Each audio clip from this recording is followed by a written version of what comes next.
João Alberto Freitas nasceu e viveu na cidade de Porto Alegre, no Rio Grande do Sul. Trabalhador autônomo, casado e pai de 4 filhos, ele foi assassinado aos 40 anos, em 19 de novembro de 2020, véspera do Dia da Consciência Negra. Beto entrou em uma unidade do Carrefour para fazer compras e saiu de lá sem vida após ser agredido por seguranças. Foi espancado até a morte por... O laudo da morte apontou asfixia.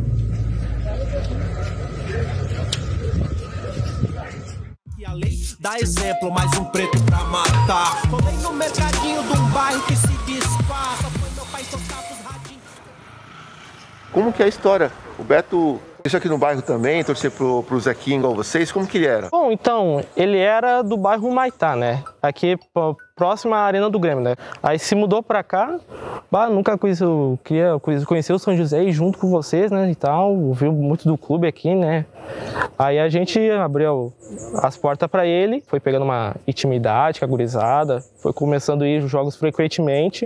Ele disse, não, pô, São José é meu clube do coração aqui. Bom, Juca, eu estava em casa, sentado em frente ao computador, preparando o discurso que eu pretendia fazer no 20 de novembro, que seria a primeira coletiva conjunta da bancada negra eleita aqui em Porto Alegre. E a gente tava jantando e meu sobrinho disse, mataram um negão lá no Carrefour. Primeiro, eu comuniquei a bancada negra e logo todo mundo já se inteirou sobre o caso e a gente decidiu transferir a nossa coletiva de imprensa para frente do Carrefour no dia seguinte. A gente convocou pelo Twitter, no Instagram, no Facebook, convocando a comunidade e também os movimentos, né, os movimentos negros e todos aqueles que defendem o antirracismo e tudo, vieram se somaram junto no protesto do dia 20, como apareceu em todo o Brasil, teve também como em São Paulo, teve várias regiões do Brasil ocorreu esse protesto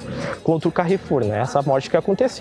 Esse evento com o João Alberto, se por um lado ele forçou instituições que não tinham tanta preocupação com a questão racial, né? Que as instituições do sistema de justiça que não tinham tanta preocupação se viram obrigadas a tomar uma posição. Basta dizer que aqui nós tivemos uma ação contra um conselho do povo de terreiro, se discutindo a composição do conselho de povo de terreiro. E foi promovida por uma das instituições que estava lá assinando o TAC. Que é o termo de ajustamento de conduta. É, o termo de ajustamento. Foi feito após, né, o Carrefour apresentar várias mudanças em relação a projetos, incentivos para a questão racial aqui na cidade, aqui no estado. Exato. Né? Atentas à questão racial, e eu posso dizer, por exemplo, com relação ao artigo 26A da LDBEM, né, é um artigo que foi criado pela Lei 10.639, que obriga a ensinar a história e cultura africana e afro-brasileira, e que depois foi alterado pela Lei 11.645, que obriga também a ensinar a história e cultura indígena nas escolas públicas e privadas, ensino fundamental e médio. Sim. Né? Essas instituições, pasmem, né? Essa disposição já tem 18 anos. Aquela criança que estava na então primeira série está no 3º ano do mestrado, e essas instituições, até hoje, não demandaram as escolas públicas, as escolas privadas, o Estado e os municípios.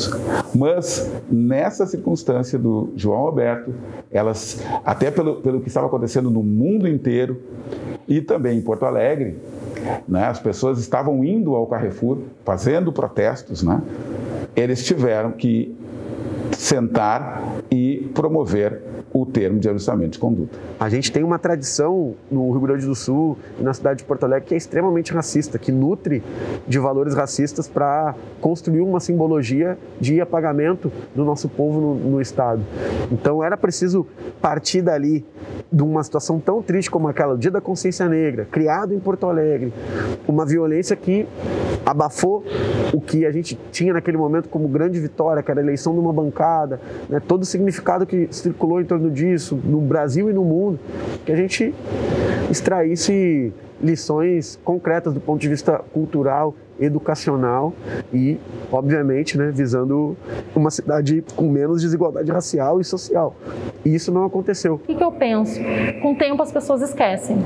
Talvez lembrem agora, né? Talvez lembrem no 20 de novembro, mas ele merece mais do que isso, né? Ele merece muito mais do que isso. Então esse caso do Beto, ele mostra ele mostra o quanto o Estado é racista, o quanto o nosso país é racista e quanto ele é injusto.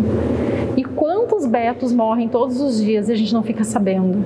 A diversidade que é a vida de uma pessoa negra e as suas relações faz com que se pense muito diversamente o que seria justiça. Então, e aí o movimento negro pensa assim, não, a justiça pro Beto é fechar aquela loja ali, transformar num centro de referência, um lugar que a gente não tem, né, no Rio Grande do Sul, um lugar que seja de discussão sobre o racismo aqui e nas nossas histórias, recuperar e também indenizar, né, de forma volumosa a família e tal. Essa era a ideia de justiça que o movimento, né, popular, que se articulou imediatamente após a morte dele, pensou.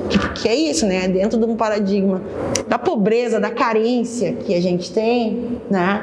Então não vai pensar, não, o justo com essa grande multinacional é 10 milhões e eu vou lutar por 10 milhões e eu vou até o fim. É muito difícil tu encontrar isso. Eu acho que o Justiça para Beto, ao meu ver, eu daí fecharia com o movimento, acho que a gente teria que ter coisas de mais longo prazo, não só uma questão indenizatória, porque vida não se paga. O Beto morreu violentamente, traumatizou a família, isso não se paga. Mais uma vez a gente, né? A dívida da branquitude é impagável.